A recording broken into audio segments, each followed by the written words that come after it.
My name is Elliot Crane. I'm 49 years old, and I want you to picture something specific. You walk into a conference room, and the overhead lights are that flat, fluorescent white that makes everything look a little too sharp.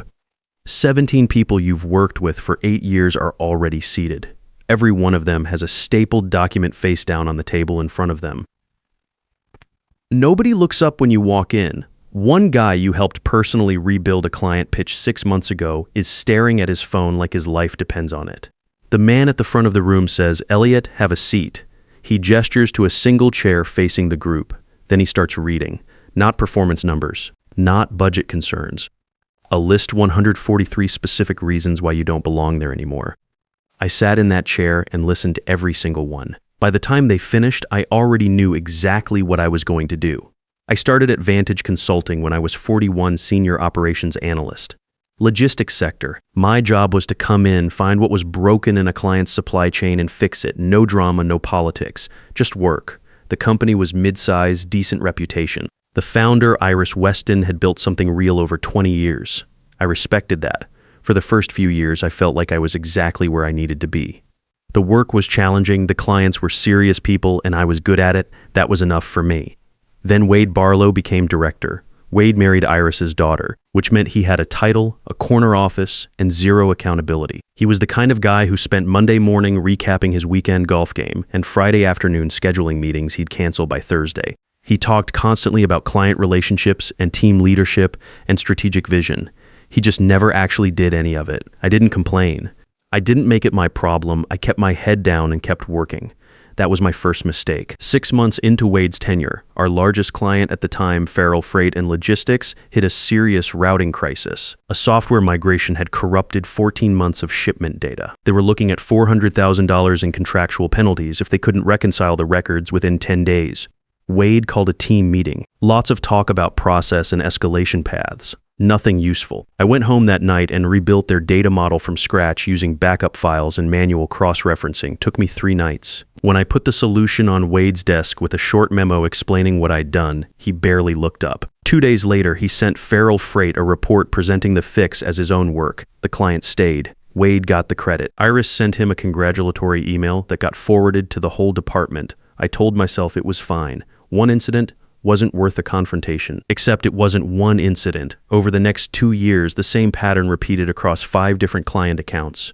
I'd identify the problem, build the solution, document everything clearly, and hand it off. Wade would present it upward or directly to the client and collect whatever goodwill came back. After a while, I stopped being surprised by it. I just built it into my process. Do the work, hand it over, move on. What I didn't build into my process was what came next. About a year before everything fell apart, Wade started bringing his daughter Cassie into my projects. Cassie Barlow was 26, fresh out of college, personable enough, and completely new to operations consulting. On paper, she was a junior analyst learning the business. In practice, Wade was running a slow-motion transition, moving her into client relationships I'd spent years building, inserting her into reports I was writing, and gradually shifting the institutional knowledge she'd need to take over my accounts. I noticed it. I just didn't fully understand the plan yet. Nolan Barlow, Wade's younger brother, had somehow landed the HR manager role 2 years earlier. He started stopping by my desk more frequently. Vague questions. Was I feeling engaged with the team? Did I find the current project structure was working for me? I answered honestly and briefly every time. He'd nod, make a note, and leave. I didn't think much of it.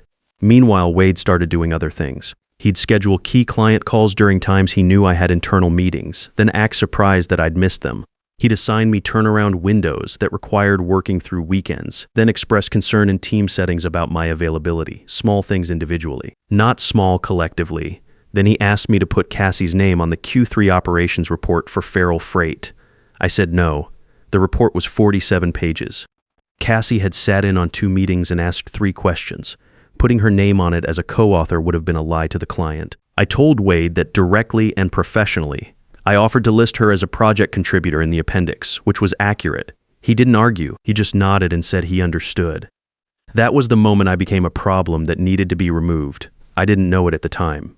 I found out 6 weeks later in that conference room. About 6 months before the meeting, my phone rang on a Tuesday afternoon. I was at my desk finishing a logistics audit for one of our mid-size accounts. Unknown number, but a local area code. I picked up. Elliot, it's Spencer Hale. Spencer and I had worked together about 10 years ago at a regional ops firm. Good guy. Straight shooter. No nonsense. We'd both moved on to different things, kept loosely in touch, grabbed coffee maybe twice a year. He'd been VP at Halcyon Group for a few years now. Solid company. Larger than Vantage, different client mix, but the same core business. I'm going to skip the small talk, he said. In the past 30 days, I've had 3 separate clients reach out to me. All of them worked with Vantage at some point. And all 3 of them asked me almost the exact same question. What question? Whether I knew how to get in touch with you, by name Elliot, not your company. You. I didn't say anything for a second. I've got a senior director role opening up here at Halcyon. It's the kind of role you should have had 3 years ago. I'm not going to oversell it. I just want to know if you're interested in having a conversation. I told him I appreciated the call and I needed some time to think about it. That was honest. 8 years at one place is not nothing. I'd built real relationships there. Real client work that mattered. Walking away from that felt like a bigger decision than it probably should have. Spencer said he understood, told me to take 2 weeks and call him back. I spent those 2 weeks paying closer attention to things I'd been ignoring. When client calls came in, I started noticing how often the receptionist routed them directly to my extension, not to Wade, not to the account team, directly to me. When I was out sick one Thursday, I came back Friday to 4 voicemails from clients who had called the main number, been told I wasn't available, and called back the next day rather than speak to anyone else. I noticed something else too. Cassie was now sitting in on all of my feral freight calls, not contributing, mostly listening but taking detailed notes.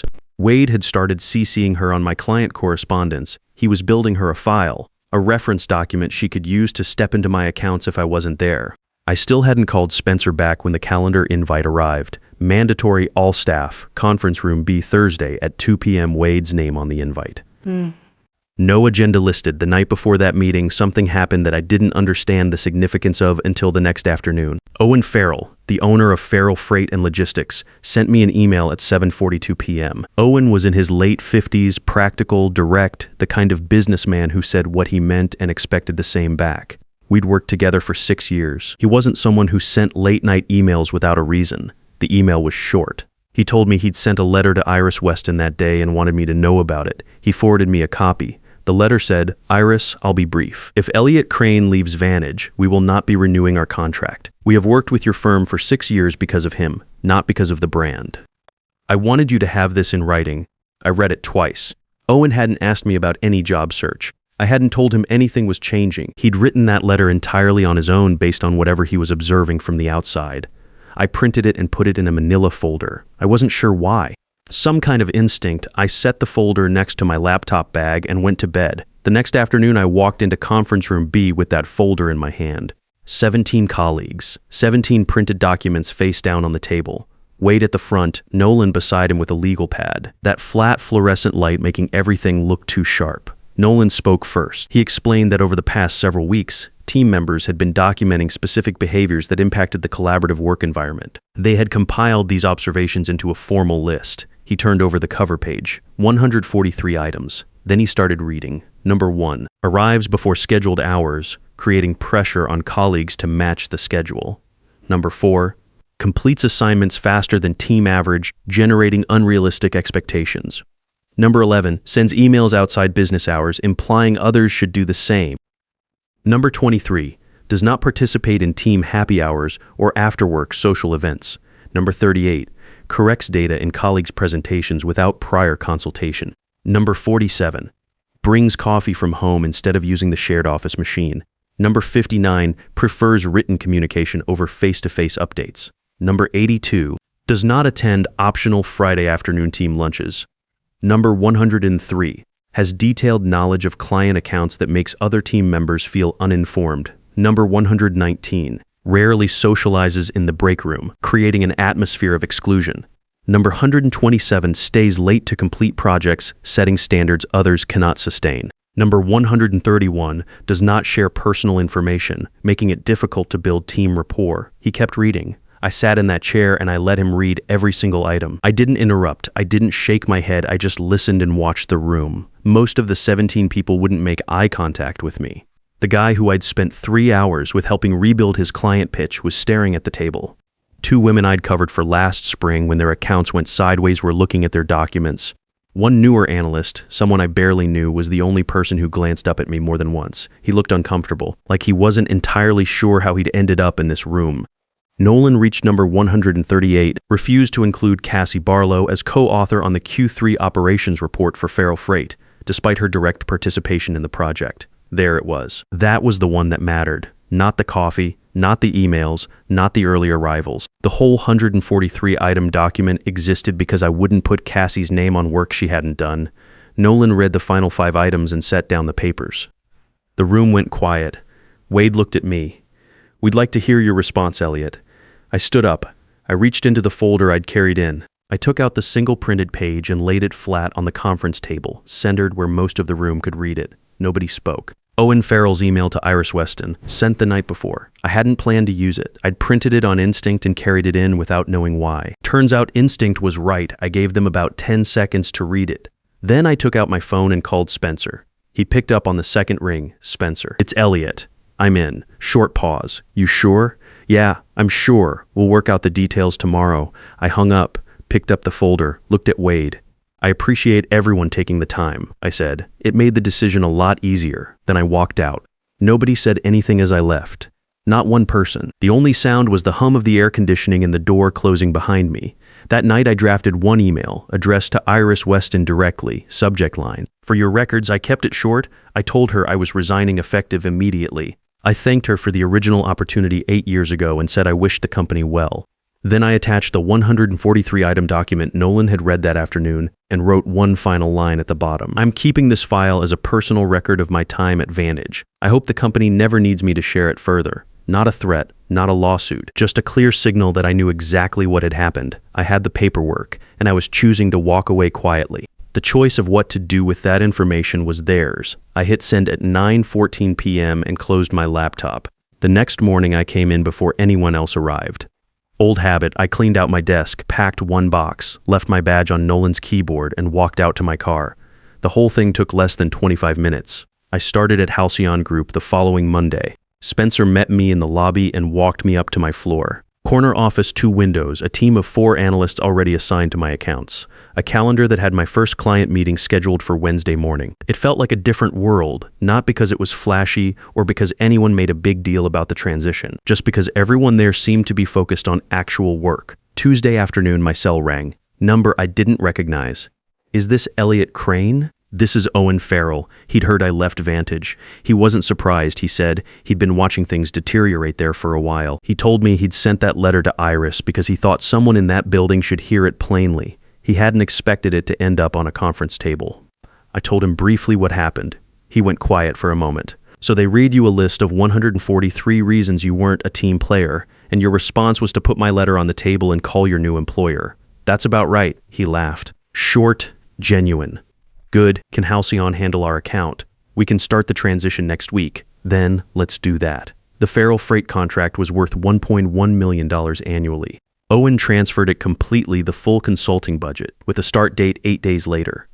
3 more calls came in before Friday of that week. All former Vantage clients. I had not contacted any of them. They'd seen my LinkedIn profile update, Senior Director of Operations at Halcyon Group, and they'd picked up the phone themselves. Each one said roughly the same thing in different words. They'd been unhappy with Vantage for a while. They'd been waiting for a reason to make a change. My name showing up somewhere else was the reason. That's when Wade called. "Elliot, we need to talk. Feral Freight just notified us they're not renewing. 2 other accounts are asking questions about their contracts. I need to understand what you're telling people." "I'm not telling them anything, Wade. I updated my LinkedIn. You signed a non-compete. I didn't. Check your records. Vantage doesn't offer non-competes to analyst-level employees. You'd know that if you'd read the contracts you signed off on." Silence on his end. "Besides, I said I'm not calling your clients. They're calling me." That's a meaningful distinction. He started saying something about professional ethics and industry relationships. I told him if he had a legal concern to have his attorney put it in writing and send it to Halcyon's legal department. He said he would. He didn't. 2 days later, Halcyon's legal team sent Vantage a single-page letter. It laid out clearly that I had never signed a non-compete agreement, that I had not solicited any Vantage clients, and that all client contact had been initiated by the clients themselves. The letter was polite, precise, and left no room for a follow-up. Wade never called me again. By the end of my first month at Halcyon, 4 of Vantage's 6 largest clients had either completed their transition to Halcyon or formally notified Vantage they would not be renewing. None of it required me to make a single outbound call. These were people who had been watching their accounts get mismanaged for 2 years and were simply waiting for somewhere credible to go. Spencer stopped by my office one afternoon, leaned against the door frame with his coffee, and said he'd never seen a client transition move that fast. I told him I hadn't done anything. That was the honest answer. He nodded. That's exactly the point. About 3 months into my time at Halcyon, I got a voicemail from Nolan Barlow. His voice was quieter than I remembered, more careful. Cassie had been handed the full lead on the Harrison Kimball account, one of the clients that had stayed with Vantage after I left. She'd made a significant error in their Q2 projections, off by enough that the client was threatening to terminate mid-contract. Nolan said he was reaching out informally, just to see if I'd be willing to consult on stabilizing the situation. I listened to the voicemail twice. Then I called Spencer's assistant and asked her to connect Nolan with one of our junior analysts, a sharp woman named Paige Cole, who had been at Halcyon for 2 years and knew the logistics sector well. I told the assistant to handle it professionally and charge the full consulting rate. I didn't return Nolan's call personally. There was nothing in that conversation that would have been useful for either of us. A few weeks after the Nolan voicemail, a card arrived at my office by regular mail, handwritten on plain card stock. Owen Farrell's return address in the corner. It said, I should have said something 5 years ago. Better late than never. I kept it on my desk, still have it. 8 months after I left Vantage, the Regional Logistics Operations Conference came around. It's an annual industry event. Mid-size, serious people, not the kind of conference that exists just so vendors can hand out branded pens. Halcyon Group was the lead sponsor that year. I was asked to present on the main stage. 40 minutes on supply chain resilience and what actually drives long-term client retention. I said yes. The morning of the presentation, I got to the venue early, walked the room, checked the setup, around 300 seats, about 2/3 full by the time I went on. I recognized some faces from over the years. A few current Halcyon clients, a few people I'd crossed paths with at other firms. I was about 20 minutes into the presentation when I saw him. Wade Barlow, 4th row, slightly left of center. Name badge on a lanyard from the general registration desk. He'd paid to attend, paid to sit in a room where I was on the stage. I finished the presentation. Got a long round of applause, walked off stage and shook a few hands. I did not go say hello to Wade. There was nothing useful in that conversation for either of us. He'd seen what he came to see, or maybe what he hadn't planned to see. Either way, it wasn't my problem anymore. 17 months after that Thursday afternoon in Conference Room B, Vantage Consulting announced a company-wide restructuring, 17 positions eliminated. I heard about it through Spencer, who heard about it from a client. Wade Barlow was no longer listed as director on the company website. Nolan left the firm about 2 months after that. I don't know where either of them landed, and I haven't looked into it. I heard through a contact that Iris Weston had brought in an outside firm to audit Vantage's client retention failures over the previous 2 years. I don't know what they found. I didn't need to know. Whatever conclusions they reached them on their own. Our office at Halcyon kept growing. By the end of year 1, we had picked up 12 new clients who had never worked with Vantage at all. New business, built from scratch, based entirely on referrals and industry reputation. Spencer told me our regional numbers were running about 30% ahead of projection for the first year. One afternoon he came by my office and asked me a question I hadn't expected. Do you ever think about what your old colleagues make of all this? I looked out the window for a moment before answering. I know what they think.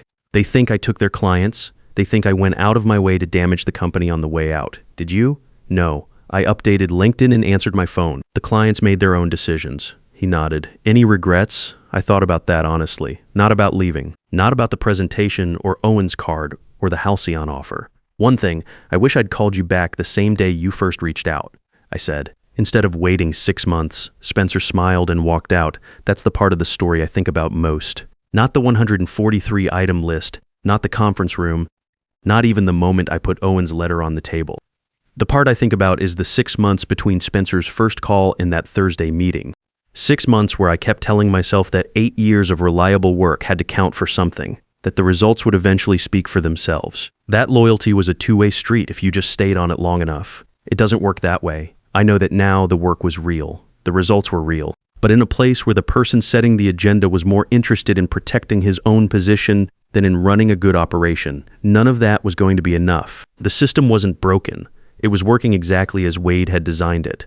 I just kept assuming I was playing a different game than the one actually being played. That's the thing nobody tells you when you're the person who actually makes everything run. You can be indispensable and invisible at the same time, and the people who benefit from your invisibility will work very hard to keep you that way. If any part of this sounds familiar, I want to say something directly to you. You already know who you are in this story. You're the one who comes in early, fixes what other people broke, and watches someone else get the credit. You've told yourself it doesn't matter, that the right people will figure it out eventually. Maybe you've been telling yourself that for years. Here's the thing, nobody says out loud. Most organizations don't want you to improve. They want you to stop making it obvious that they need you more than you need them. The list of 143 reasons they read to me wasn't about my performance. It was about their discomfort.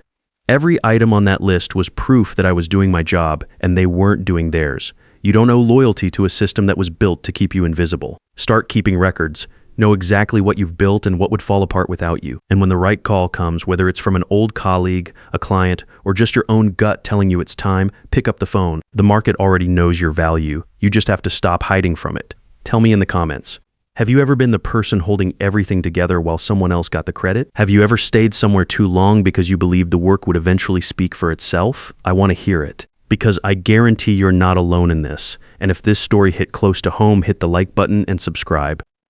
There are more stories here about people who stopped waiting to be recognized and started building something that couldn't be ignored.